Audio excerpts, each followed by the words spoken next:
मैं अव्यक्त वर्मा अपने यूट्यूब चैनल अव्यक्त वर्मा गुरुकुल में आप सबका हार्दिक स्वागत एवं अभिनंदन करता हूँ।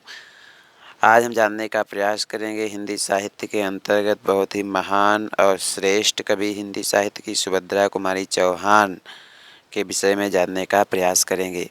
तो प्रश्न है, सुभद्रा कुमारी चौहान का जीवन परिचय देते हुए उनके साहित्य के योगदान पर प्रकाश डालिए।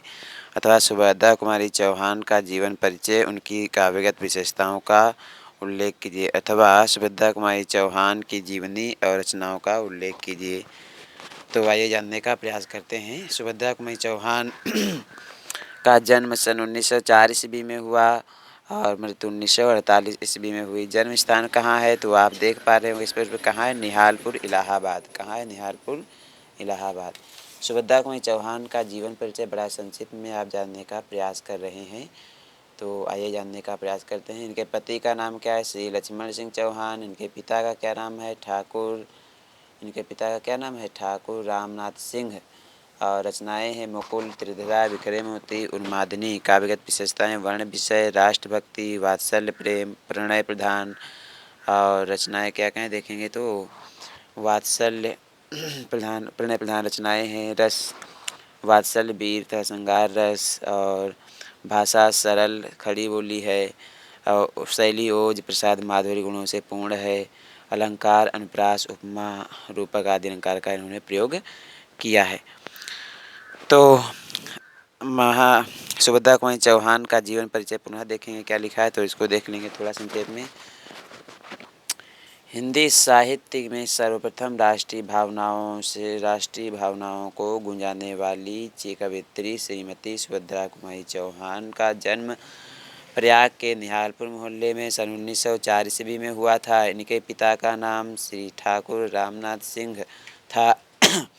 इनकी प्रारंभिक शिक्षा प्रयाग में हुई। इनका विवाह 15 वर्ष की अवस्था में खांडवा निवासी ठाकुर लक्ष्मण सिंह DA से हुआ। विवाह के पश्चात कुछ समय बाद इन्होंने वाणा ऋषि में अध्ययन किया। इसी समय गांधी जी के असहयोग आंदोलन से प्रभावित होकर इन्होंने पढ़ाई छोड़ दी और स्वदेश सेवा का व्रत ले लिया। इस कारण इन्हें कई बार जेल यात्रा करनी पड़ी। स्वतंत्रता प्राप्ति के बाद ये मध्य प्रदेश विधानसभा की सदस्या भी रहीं। मुकुल नामक काव्य ग्रंथ पर इन्हें शेक्सपियर पुरस्कार प्राप्त हुआ था। सन 1948 में एक कार दुर्घटना में इनकी असामयिक मृत्यु हो गई थी। अब देखेंगे सुभद्रा कुमारी चौहान की रचनाएं। सुभद्रा कुमारी चौहान का मुख्य क्षेत्र कविता का था। कविता संग्रह मुकुल, त्रिधरा, कहानी संग्रह बिखरे मोती, उन्मादिनी, सीधे साधे चित्र, बाल साहित्य, सभा के खेल। काव्यगत विशेषताएं में भाव पक्ष देखेंगे। अब सुभद्रा कुमारी चौहान की कविता का भाव पक्ष प्रधान है। हार्दिक तल्लीनता और स्वाभाविकता के दर्शन कल्पनाओं में सरलता भरी हुई है। उनकी कविताओं को 3 भागों में बांटा जा सकता है। तो कौन कौन देखेंगे इस पर रूप से क्या लिखा है। तो नंबर 1 राष्ट्र प्रेम। क्या लिखा है, राष्ट्र प्रेम। ठीक, राष्ट्र प्रेम में कविताएं बांटी गई हैं। सुभद्रा कुमारी चौहान ने देश के राष्ट्र प्रेम। सुभद्रा जी ने देश के स्वतंत्रता संग्राम में सक्रिय भाग लिया था, इसलिए उनकी राष्ट्र प्रेम से संबंधित कविताओं में सजीवता एवं स्वाभाविकता और उमंग है। यह राष्ट्रीय जागरण के स्वर को मुखरित करने वाली प्रथम महिला कवित्री हैं। इनकी देश प्रेम संबंधी रचनाओं में वास्तविक जीवन की झांकी दिखाई देती है। इन्होंने राष्ट्र के गौरव को गाकर देशवासियों को उत्साहित किया और उन्हें दासता से मुक्त होने के लिए प्रेरित किया।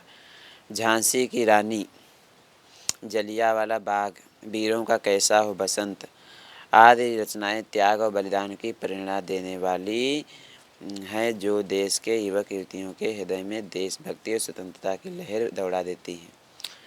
वात्सल्य भावना। सुभद्रा की दूसरी प्रकार की रचनाओं में उनके हृदय में वात्सल्य भावना है। इनमें नारी हृदय मातृ भावना के अनूठे चित्र हैं। बालिका परिचय शीर्षक में मातृ गौरव की अपूर्व झांसी देखिए। यह मेरी गोदी की शोभा, सुख सुहाग की है लाली, शादी शान भिखारिन की मनोकामना मतवाली। पूछ रहे इसको कैसे परिचय दूँ इसका, वही जान सकता है जिसको माता का दिल है जिसका। तो वीडियो अच्छा लगा हो तो लाइक शेयर सब्सक्राइब अवश्य करिए। वीडियो देखने के लिए आप सभी आदरणीय मित्रों का धन्यवाद।